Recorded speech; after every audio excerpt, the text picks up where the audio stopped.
आप सुन रहे हैं जगत गुरु तत्वदर्शी संत रामपाल जी महाराज द्वारा लिखित पुस्तक जीने की राह। मीराबाई को विष से मारने की व्यर्थ कोशिश। एक सपेरे से कहा कि भयंकर विष ला दे जिसे जीभ पर रखते ही व्यक्ति मर जाए। ऐसा विष लाया गया।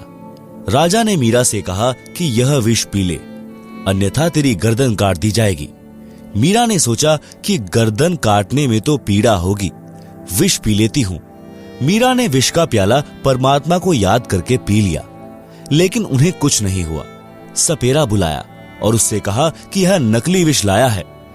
सपेरे ने कहा कि वह प्याला कहां है। उसे प्याला दिया गया।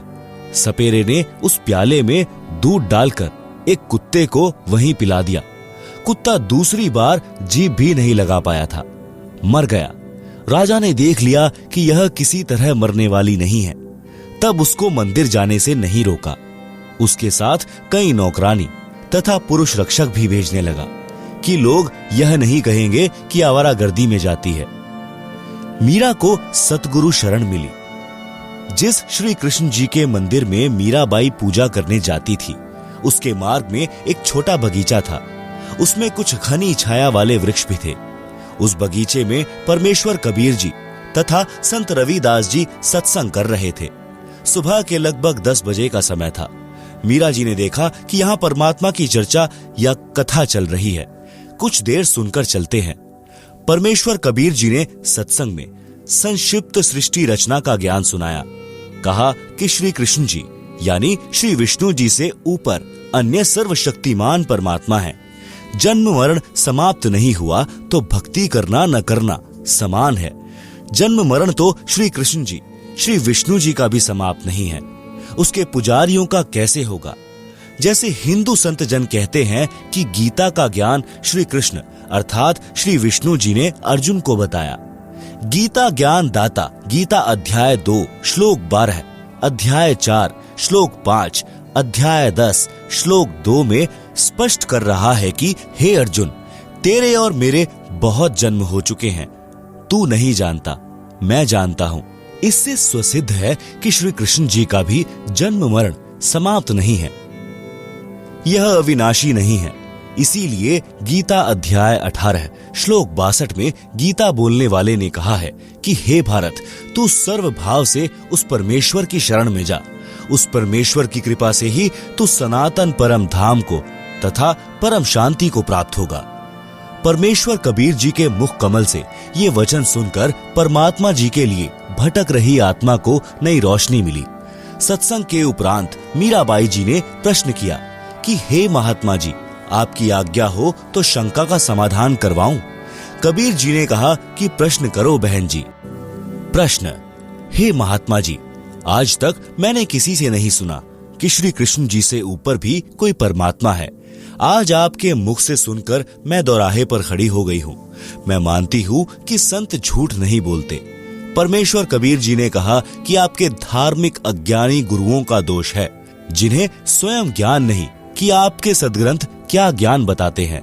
देवी पुराण के 3 स्कंद में श्री विष्णु जी स्वयं स्वीकारते हैं कि मैं यानी विष्णु, ब्रह्मा तथा शंकर नाशवान है। हमारा आविर्भाव यानी जन्म तथा तिरोभाव यानी मृत्यु होता रहता है। लेख समाप्त। मीराबाई बोली कि हे महाराज जी, भगवान श्री कृष्ण मुझे साक्षात दर्शन देते हैं, मैं उनसे संवाद करती हूँ। कबीर जी ने कहा कि हे मीराबाई जी, आप एक काम करो, भगवान श्री कृष्ण जी से ही पूछ लेना कि आपसे ऊपर भी कोई मालिक है। वे देवता हैं, कभी झूठ नहीं बोलेंगे। मीराबाई को लगा कि वह पागल हो जाएगी यदि श्री कृष्ण जी से भी ऊपर कोई परमात्मा है तो। रात्रि में मीरा जी ने भगवान श्री कृष्ण जी का आह्वान किया। त्रिलोकीनाथ प्रकट हुए। मीरा ने अपनी शंका के समाधान के लिए निवेदन किया कि हे प्रभु, क्या आपसे ऊपर भी कोई परमात्मा है? एक संत ने सत्संग में बताया है। श्री कृष्ण जी ने कहा कि मीरा, परमात्मा तो है, परंतु वह किसी को दर्शन नहीं देता। हमने बहुत समाधि व साधना करके देख ली है। मीराबाई जी ने सत्संग में परमात्मा कबीर जी से यह भी सुना था कि उस पूर्ण परमात्मा को मैं प्रत्यक्ष दिखाऊंगा। सत्य साधना करके उसके पास सतलोक में भेज दूंगा। मीराबाई ने श्री कृष्ण जी से फिर प्रश्न किया कि क्या आप जीव का जन्म मरण समाप्त कर सकते हो? श्री कृष्ण जी ने कहा कि यह संभव नहीं। कबीर जी ने कहा था कि मेरे पास ऐसा भक्ति मंत्र है जिससे जन्म मरण सदा के लिए समाप्त हो जाता है। वह परम धाम प्राप्त होता है जिसके विषय में गीता अध्याय 15 श्लोक 4 में कहा है कि तत्व ज्ञान तथा तत्वदर्शी संत की प्राप्ति के पश्चात परमात्मा के उस परम धाम की खोज करनी चाहिए जहां जाने के पश्चात साधक फिर लौटकर संसार में कभी नहीं आते। उसी एक परमात्मा की भक्ति करो। मीराबाई ने कहा कि हे भगवान श्री कृष्ण जी, संत जी कह रहे थे कि मैं जन्म मरण समाप्त कर देता हूँ, अब मैं क्या करूं? मुझे तो पूर्ण मोक्ष की चाह है। श्री कृष्ण जी बोले कि मीरा, आप उस संत की शरण ग्रहण करो, अपना कल्याण कराओ। मुझे जितना ज्ञान था वह बता दिया। मीरा अगले दिन मंदिर नहीं गई, सीधी संत जी के पास अपनी नौकरानियों के साथ गई तथा दीक्षा लेने की इच्छा व्यक्त की तथा श्री कृष्ण जी से हुई वार्ता भी संत कबीर जी से साझा की। उस समय छुआछूत चरम पर थी। ठाकुर लोग अपने को सर्वोत्तम मानते थे। परमात्मा मान बड़ाई वाले प्राणी को कभी नहीं मिलता। मीराबाई की परीक्षा के लिए कबीर जी ने संत रविदास जी से कहा कि आप मीरा राठौर को प्रथम मंत्र दे दो, यह मेरा आपको आदेश है। संत रविदास जी ने आज्ञा का पालन किया। संत कबीर परमात्मा जी ने मीरा से कहा कि बहन जी, वो बैठे संत जी, उनके पास जाकर दीक्षा ले लें। बहन मीरा जी तुरंत रविदास जी के पास गई और बोली, संत जी दीक्षा देकर कल्याण करो। संत रविदास जी ने बताया कि बहन जी, मैं चमार जाति से हूँ, आप ठाकुरों की बेटी हो, आपके समाज के लोग आपको बुरा भला कहेंगे, जाति से बाहर कर देंगे। आप विचार कर लें। मीराबाई अधिकारी आत्मा थी, परमात्मा के लिए मर मिटने के लिए सदा तत्पर रहती थी। बोली, संत जी, आप मेरे पिता, मैं आपकी बेटी, मुझे दीक्षा दो, भाड़ में पड़ो समाज। कल को कुतिया बनूंगी तब यह ठाकुर समाज मेरा क्या बचाव करेगा। सत्संग में बड़े गुरुजी यानी कबीर जी ने बताया है कि कुल करनी के कारणे हंसा गया बिगोए, तब कुल क्या कर लेगा जब चार पांव का होए।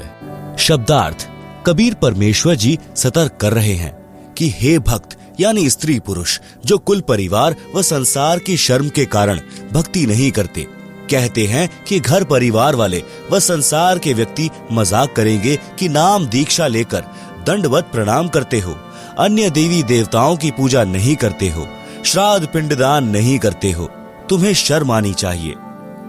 उन्होंने अपना मानव जीवन नष्ट कर लिया। भक्ति न करने से जब चार पैर के पशु यानी गधे, कुत्ते, सूअर, बैल आदि बनोगे, तब ये कुल व संसार के व्यक्ति क्या बचाव करेंगे। भक्ति ने बचाव करना था, वह की नहीं, इसलिए भक्ति करो। संत रविदास जी उठकर संत कबीर जी के पास गए और सब बात बताई। परमात्मा बोले कि देर न कर, ले आत्मा को अपने पाले में। उसी समय संत रविदास जी ने बहन मीरा को प्रथम मंत्र केवल 5 नाम दिए। ये 5 नाम शरीर में बने कमलों को खोलने वाले हैं, राधा स्वामी पंथ वाले नहीं हैं, तथा न दामा खेड़ा वाले गद्दी से दिए जाने वाले हैं। उनसे भिन्न मोक्ष में सहयोगी मंत्र हैं। मीराबाई को बताया कि यह इनकी पूजा नहीं है, इनकी साधना है।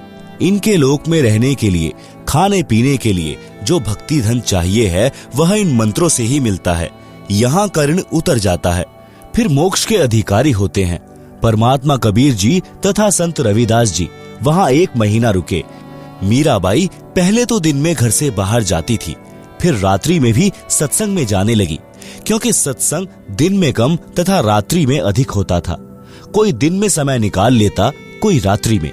मीरा के देवर राणा जी मीरा को रात्रि में घर से बाहर जाता देखकर जल भुन गए, परंतु मीरा को रोकना तूफान को रोकने के समान था। इसलिए राणा जी ने अपनी मौसी जी यानी मीरा की माता जी को बुलाया और मीरा को समझाने के लिए कहा कि इसने हमारी इज्जत का नाश कर दिया। बेटी माता की बात मान लेती है। मीरा की माता ने मीरा को समझाया। मीरा ने उसका तुरंत उत्तर दिया। शब्द सत्संग में जाना मीरा छोड़ दे, आए म्हारी लोग करें तकरार। सत्संग में जाना मेरा ना छूटेरी, चाहे जल के मरो संसार। थारे सत्संग के राहे में आहे वहां पे रहते हैं काले नाग, कोए कोए नाग तने डस लेवे, जब गुरु म्हारे मेहर करें री, अरी वह तो सर्प गंडेवे बन जावे। थारे सत्संग के राहे में आहे वहां पे रहते हैं बबरी शेर, कोए कोए शेर तने खा लेवे, जब गुरुआ की मेहर फिरेरी, आरी व तो शेरों के गीदड़ बन जावे। थारे सत्संग के बीच में आहे वहां पे रहते हैं साधु संत, कोए कोए संत तने ले रमे, तेरे री मन में माता पाप हैरी, संत मेरे माँ बाप हैरी। आरी ये तो कर देंगे बेड़ा पार, वो तो जात चमार है, इसमें मारी हार है। तेरे री लेखे माता चमार हैरी, मेरा सिरजनहार हैरी। आरी वे तो मीरा के गुरु रविदास। शब्दार्थ। मीराबाई की माता ने कहा कि हे मीरा, तू सत्संग में जाना बंद कर दे, संसार के व्यक्ति हमारे विषय में गलत बातें करते हैं। मीरा ने कहा कि हे माता, मैं सत्संग में जाना बंद नहीं करूंगी, संसार भले ही ईर्ष्या की आग में जलकर मर जाए। माता ने मीरा को भय कराने के लिए बताया कि जिस रास्ते से तू रात्रि में सत्संग सुनने के लिए जाती है, उस रास्ते में सर्प तथा सिंह रहते हैं, वे तुझे मार देंगे। मीरा ने उत्तर दिया कि मेरे गुरुजी इतने समर्थ हैं, वे कृपा करेंगे तो सिंह तो गीदड़ की तरह व्यवहार करेंगे और सर्प ऐसे निष्क्रिय हो जाएंगे जैसे गंडेवे प्राणी होते हैं। जो सर्प जैसे आकार के होते हैं परंतु 6 या 8 इंच के लंबे और आधा इंच गोलाई के मोटे होते हैं, वे डसते नहीं। मीरा की माता ने फिर कहा कि सत्संग सुनने वाले स्थान पर कुछ युवा भक्त पुरुष भी रहते हैं, कोई तेरे को कहीं ले जाएगा और गलत कार्य करेगा। मीरा ने उत्तर दिया कि हे माता, आपके मन में दोष है, इसीलिए आपके मन में ऐसे विचार आए हैं। हे माता, वे संत व भक्त तो मेरे माता पिता के समान हैं, वे ऐसा गलत कार्य नहीं करते। मीरा की माता ने छुआछूत के कारण मीरा को रोकना चाहा। कहा कि हे मीरा, तेरा गुरु रविदास तो अनुसूचित जाति का चमार है, इससे हम राजपूतों की बेइज्जती हो रही है, सत्संग में जाना बंद कर दे। मीरा ने कहा कि हे माता, आपके विचार से मेरे गुरुजी अनुसूचित जाति के चमार हैं, मेरे लिए तो मेरे परमात्मा हैं, मैं उनकी बेटी, वे मेरे पिता हैं, सत्संग में जाना बंद नहीं होगा। यह कथा सुनकर राम प्यारी यानी रामू की आंखें सी खुल गई। अगले दिन कस्तूरी के साथ सत्संग में गई और एक सत्संग सुनते ही दीक्षा ले ली। फिर एक दिन के भोजन की सेवा मांगी। सब परिवारों ने कहा कि बहन, हम अपनी सेवा नहीं छोड़ सकते, गुरुजी अगली बार आएंगे तब तेरी बारी लगवा देंगे। भक्तमती रामों को तो पल की भी चैन नहीं थी, रोने जैसा चेहरा कर लिया। उसी समय कस्तूरी बोली कि बहन, आगे जब मेरी बारी आएगी तो सुबह का भोजन मैं करा दूंगी, रात्रि का आप करा देना। रामों की खुशी का ठिकाना नहीं रहा, कहीं कहीं पैर टिके। बारी आने पर रात्रि का भोजन तैयार किया। खीर, हलवा, सब्जी, मांडे यानी पतले रोटी फुलके बनाए, परंतु लीला सद्गुरु की। रामों को तेज बुखार हो गया, शरीर अंगार की तरह जलने लगा, एक कदम भी चलने की हिम्मत नहीं रही। उसी समय रामों का लड़का आ गया। बहन रामू ने कहा कि बेटा, आज मेरा एक काम कर दे, तेरा जिंदगी भर एहसान नहीं भूलूंगी। बेटा, मैंने गुरु बनाया है, आज रात्रि का भंडारा तेरी ताई भक्तमती कस्तूरी की बारी से मांग कर लिया है। बेटा देख, मेरे को तेज बुखार हो गया है, बदन आग की तरह जल रहा है, चलने की हिम्मत नहीं है। लड़का बोला कि मुझे समय नहीं है, मैं ना देकर आऊं भोजन आश्रम में। माताजी, आप उस आश्रम में ना जाया करो, मुझे आपके बारे में बहुत कुछ सुनना पड़ता है। यह सुनकर भक्तमती रामो फूट फूट कर रोने लगी। लड़के को दया आई, परंतु झुंझलाकर बोला, कहाँ है भोजन, दे आता हूँ। रामो बहन तुरंत उठी और सब भोजन दे दिया। लड़का उस भोजन को एक तसले में रखकर आश्रम में ले गया। रामो गुरुजी से बार बार निवेदन करती थी कि गुरुजी, लड़का नशा करता है, घर की ठौर बिटोड़ा कर रखा है, बात नहीं मानता, उसको भी शरण में ले लो महाराज। अगले दिन लड़के को आश्रम में देखकर अन्य भक्त तथा भक्तमती कहने लगे कि गुरुजी ने सुन ली रामो दुखिया की, बेटा स्वयं भोजन लेकर आ गया। गुरुजी को पता चला तो हर्ष हुआ कि बेटी रामो बस की, सुन ली भगवान ने। लड़का बोला, महाराज जी, मेरी माता जी को ज्वर हो गया है, मैं भेजा हूं, भोजन करो। संत जी भोजन के लिए बैठ गए और सोचा लड़का पहली बार आया है, कुछ ज्ञान सुना दूं। संत जी ने कहना शुरू किया कि बेटा, माता पिता की सेवा करनी चाहिए, उनकी आज्ञा का पालन करना चाहिए, मोक्ष के लिए गुरु बनाकर सत्य भक्ति करनी चाहिए। नशे ने तो बड़े बड़े घर उजाड़ दिए। लड़का तो जला भुना बैठा था, उसे तो पल पल की देरी महसूस हो रही थी, क्योंकि उस रात्रि में उसने अपने साथी चोरों के साथ राजा के घर में चोरी करने जाना था। रात्रि के 12 बजे से बाहर मंदिर में इकट्ठा होकर चोरी करने जाना था। उनकी कल्पना थी कि रानियों के महंगे महंगे हार होते हैं, वे चुरा कर लाएंगे, माला माल हो जाएंगे। इसलिए लड़का संत जी से बोला कि बाबा जी, जल्दी भोजन खा लें, मुझे शिक्षा की आवश्यकता नहीं है। संत जी को अच्छा सा नहीं लगा। मन में विचार किया कि रामो वास्तव में दुखी है इस शैतान से। खाना खाते ही बिना बर्तन धोए बर्तन उठाकर चल पड़ा नगर की ओर। आधे रास्ते से अधिक तय करने के पश्चात उसके पैर में मोटी शूल यानी कीकर का कांटा लग गई। पैर में बहुत पीड़ा हुई, चलने में भी कठिनाई हुई। जैसे तैसे घर आया, आंगन में बर्तन पटक कर लगा अपनी माता को उल्हाने देने। आज ही तेरे गुरुजी के दर्शन किए, आज ही मेरे भाग फूट गए, मेरे पैर में कांटा लग गया, मैं चलने लायक भी नहीं रहा। आज के पश्चात आश्रम की ओर मुख करके भी न सोऊं। रामो का बुखार हल्का हो चुका था। शीघ्र उठी और कांटा लगे पैर को धोया। उसके ऊपर तेल की गाद यानी तेल के नीचे जमा मैल को कपड़े से बांध दिया और सुबह कांटा निकलवाने की योजना बनाई। लड़का अपनी माता से बहुत लड़ा, ओछी मंदी बातें भी कही, क्योंकि लड़के कर्मपाल को तो चोरी में शामिल न होने के कारण बहुत बड़ी हानि हुई लग रही थी।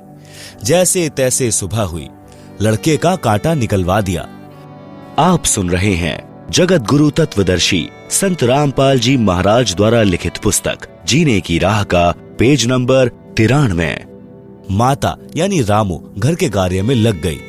कुछ देर में एक बैंड बाजा बजता हुआ आया। नगर निवासियों को पता होता था कि इस प्रकार का साज उस समय शहर में बजाया जाता है जब किसी को मौत की सजा दी जाती है। इसलिए प्रत्येक व्यक्ति अपने अपने घरों के बाहर खड़े हो जाते थे और जाना करते थे कि किसको किस कारण सूली तोड़ा जा रहा है। राजा के सिपाही उन चारों व्यक्तियों से कहलवा रहे थे कि अपना दोष बताओ। वे कह रहे थे कि हम राजा के घर चोरी करने गए थे, हमने घोर अपराध किया है, आज शाम को हमें सूली पर चढ़ाया जाएगा। कोई सुनता हो तो कभी ऐसी गलती ना करना। कर्मपाल को अपने साथी चोरों को पहचानते देर नहीं लगी और माजरा भी समझ गया। रामो बोली कि ठीक हुआ, और करना चोरी, तुम्हें यही सजा चाहिए थी, करके खाया नहीं जाता। रामो अपने घर में चली गई। कर्मपाल द्वार पर भयभीत स्थिति में डरा डरा सा खड़ा रहा। फिर घर में जाकर जोर जोर से रोने लगा। रामो ने देखा कि कर्मपाल क्यों रो रहा है। पूछा कि बेटा क्या हो गया? कांटा भी निकल गया, अब क्या दर्द हो रहा है? कर्मपाल उठा और अपनी माता के सीने से लिपट गया। बोला, माँ, भला हो आपके गुरुजी का, जिसने तेरे बेटे की सूली की सजा कांटे में टाल दी। माँ, आज तेरा बेटा सूली चढ़ना था, माँ आप कैसे जीवित रहती? रामो बोली कि मेरा बेटा क्या चोर है? क्यों टूटता सूली? चोरों को सजा मिलती है। कर्मपाल बोला, हाँ माँ, तेरा बेटा चोर था। आज के बाद कसम है माँ तेरी, कभी नशा नहीं करूंगा, आपके साथ सत्संग में चला करूंगा, आपके साथ घर के काम में हाथ बटाऊंगा। मैं अपनी जिंदगी में अपनी माँ को कभी दुखी नहीं करूंगा। रामो बोली कि रे निकम्मे, चोरी भी तो करने लग गया था, लड़का बोला कि हाँ माँ, पक्का चोर हो गया था। धन्य है आपके सतगुरु, धन्य है मेरी माँ जिसे ऐसे महापुरुष की शरण मिली है। माँ आज ही चल, मुझे दीक्षा दिलाकर ला। रामू तुरंत लड़के को भक्तमती कस्तूरी के पास ले गई। सब वृतांत बताया। कस्तूरी भी सब कार्य छोड़कर उनके साथ आश्रम में गई और गुरुजी का धन्यवाद किया। सब घटना को बताया, लड़के को नाम दिलाया। एक अन्य गांव के सत्संगी परिवार की लड़की से कर्मपाल का विवाह हो गया। पूरा परिवार सत्संग में आने लगा तथा सेवा करके सुखी जीवन जीने लगा। रामो तो सत्संग के रंग में ऐसी रंगी, जब जब सतगुरु जी मंडली समेत आकर आश्रम में रुकते, वह तो सुबह चली जाती, देर शाम को आती और सेवा करती, बर्तन साफ करती, गुरु जी के वस्त्र धोती। सत्संग का तो एक शब्द भी नहीं छोड़ती थी। एक समय सर्दी का मौसम था। सुबह 10 बजे सत्संग शुरू हुआ। गुरु जी ने रामो से बोला कि बेटी, वस्त्र धोला नदी पर, धूप थोड़ी देर रहती है, सत्संग के बाद जाएगी तो वस्त्र सूख नहीं पाएंगे। रामो बहन वस्त्र बाल्टी में डालकर चल पड़ी। नदी थोड़ी दूरी पर थी। कपड़े पानी में बाल्टी में भिगोकर सोडा डाल दिया। सोचा कि जितनी देर वस्त्र सोडा में भीगेंगे तब तक सत्संग सुनाती हूँ। आश्रम के बाहर दीवार के साथ कान लगाकर सत्संग वचन सुनने लगी।